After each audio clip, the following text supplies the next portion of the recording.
While the entire Western media apparatus spent the last 48 hours laughing about a real estate deal, a critical piece of geopolitical maneuvering happened right under their noses, and almost no one reported it. We are told that Denmark has slammed the door shut. We are told that the Prime Minister of Denmark has rejected the idea of the United States purchasing Greenland as absurd. The headlines are uniform. The answer is no. The tone is mockery. The narrative is that this is a vanity project gone wrong, but that is not the whole truth. Hidden in a wire report from Reuters this morning, a crack appeared in that narrative, a crack that changes everything. The leader of the opposition party in Greenland, not Denmark, but Greenland, explicitly stated today that the island should hold talks with the United States without Denmark's involvement. While Copenhagen is saying no, the political opposition in Nuuk is saying, let's talk. This is not a real estate dispute. It is not a joke about buying an island. This is a potential constitutional crisis within the Kingdom of Denmark, triggered by Washington, designed to isolate the Arctic. And while the pundits are making memes, Moscow isn't laughing. The Kremlin issued a statement today calling this an escalation. Why is the media focusing on the price tag when the real story is a diplomatic wedge being driven between Greenland and Denmark? Welcome to The Brief. Let's look at how this story was packaged for you. If you have watched any mainstream cable news or scrolled through the front pages of the legacy press in the last 24 hours, you have been fed a very specific framing. The New York Times and others have framed this as a repetition of 2019. The focus has been on the word purchase. The imagery used is transactional, almost comical, comparing a strategic territory to a hotel acquisition. The dominant narrative technique here is selective minimization. By focusing entirely on the concept of a sale, which Danish officials have rejected, the media allows itself to dismiss the entire initiative as a fantasy. They emphasized the rejection. They emphasized the Danish Prime Minister's statement that Greenland is not for sale. They amplified the voices calling the proposal offensive or colonial. Here is what was ignored or buried deep in the finer print. First, the actual outcome of the diplomatic exchange. Despite the public rejection of a sale, Denmark has agreed to open talks regarding a defense pact. That is a massive distinction. The headline says rejection, but the diplomatic reality is engagement. Second, the strategic context provided by financial outlets like Barron's. While general news laughed, financial analysts immediately identified the core drivers: rare earth minerals and Arctic security. This isn't about land.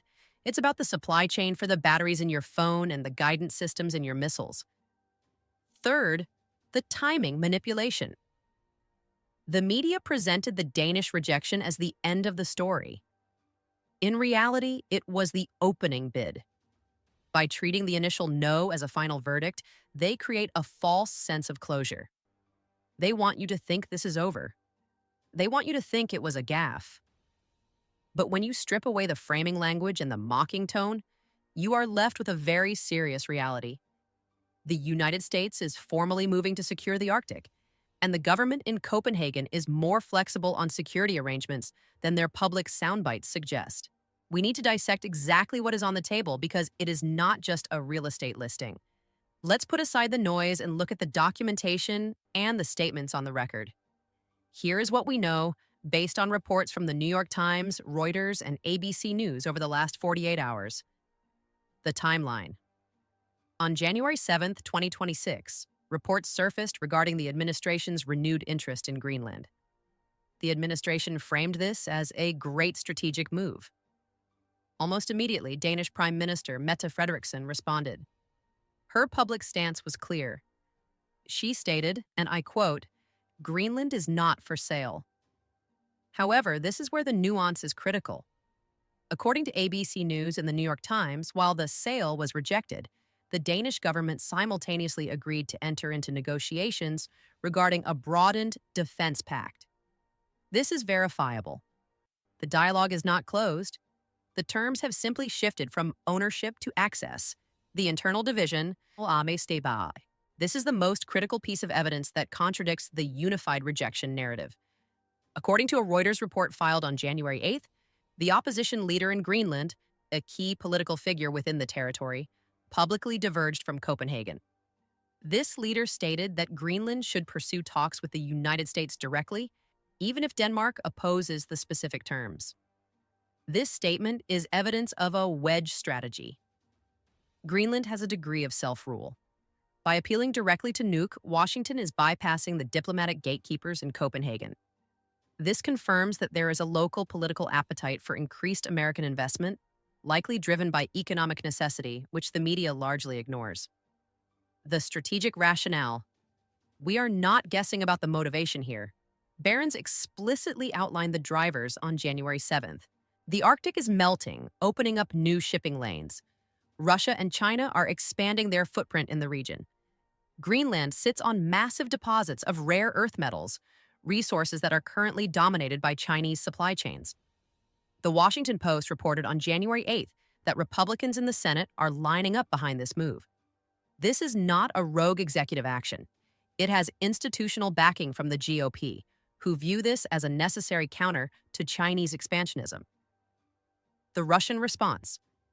Finally, we have the reaction from our primary adversary in the region. According to CNBC, on January 8th, the Kremlin spokesman Dmitry Peskov did not treat this as a joke. He stated that Moscow views these ambitions with concern. He explicitly used the term militarization of the Arctic and warned that Russia perceives this as an escalation. Here is what we don't know yet. We do not know the specific terms of the proposed defense pact. We do not know what financial incentives have been offered directly to the Greenlandic government, separate from Denmark.